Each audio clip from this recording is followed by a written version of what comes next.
La carta a Tito. La introducción. Tras escribir 1 Timoteo, Pablo visitó Creta.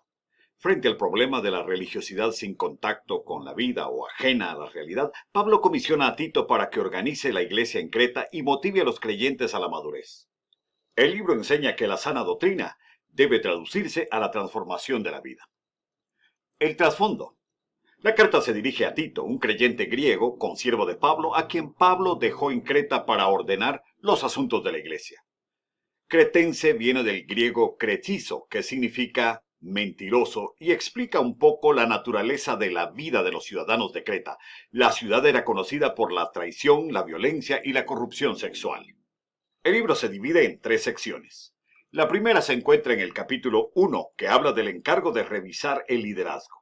La segunda sección en el capítulo 2 es la transformación de los creyentes. Y la tercera sección en el capítulo 3 se refiere a la renovación del actuar de los cristianos. Veamos cómo Pablo se refiere al desarrollo de estos asuntos. En la primera sección, en el capítulo 1, versículos 1 al 4, hay 2 temas que marcan la carta. En primer lugar, la mentira versus la verdad doctrinal, que resulta en buenos o malos actos. Y la segunda es que los creyentes deben hacer el bien. Desde la salutación se dice que el verdadero conocimiento guía a la piedad. En el capítulo 1, versículos 5 al 9, Tito quedó en Creta para enderezar lo deficiente. Pablo le instruyó a empezar con el liderazgo. La separación entre fe y cultura en Creta llevó a Pablo a subrayar las buenas obras. De los líderes se requiere que sean sin mancha en su casa y en su carácter. No califican los arrogantes, los de mecha corta, borrachos, golpeadores o estafadores. Sino deben ser hospitalarios, amantes de lo bueno, sensibles, justos, devotos y controlados, sin vicios privados y con virtudes públicas, que saben retener la palabra de Dios, animar y convencer con la palabra al que contradice.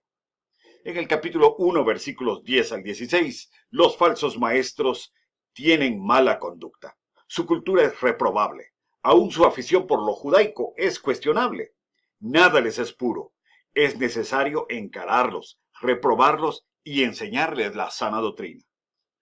En la segunda sección, en el capítulo 2, versículos 1 y 2, los distintos estilos de vida que se modelan en la iglesia tienen que ver con diferentes grupos de personas en la iglesia.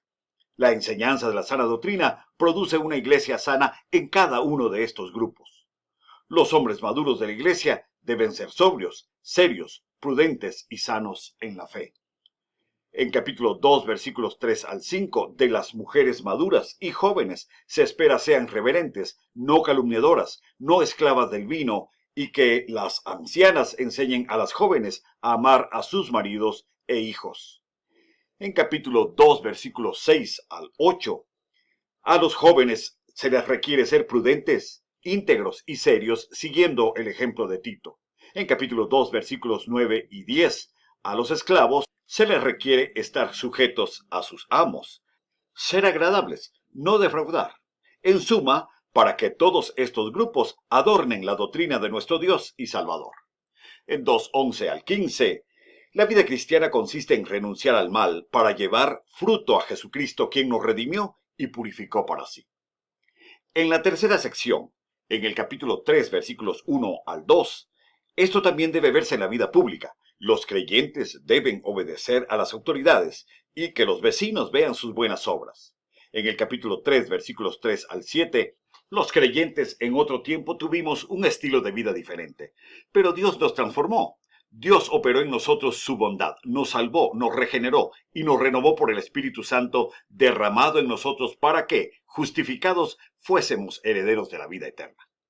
En capítulo 3, versículos 8 al 11, esta es la misión de Tito: animar a la piedad, evitar las discusiones necias y sacar a los divisivos.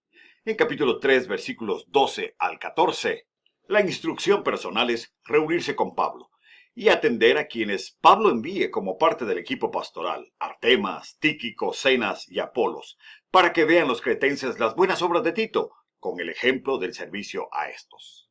En capítulo 3, versículo 15, la carta termina con saludos del equipo paulino y bendición final. El propósito de Pablo es enseñar que la sana doctrina debe traducirse a la transformación de la vida.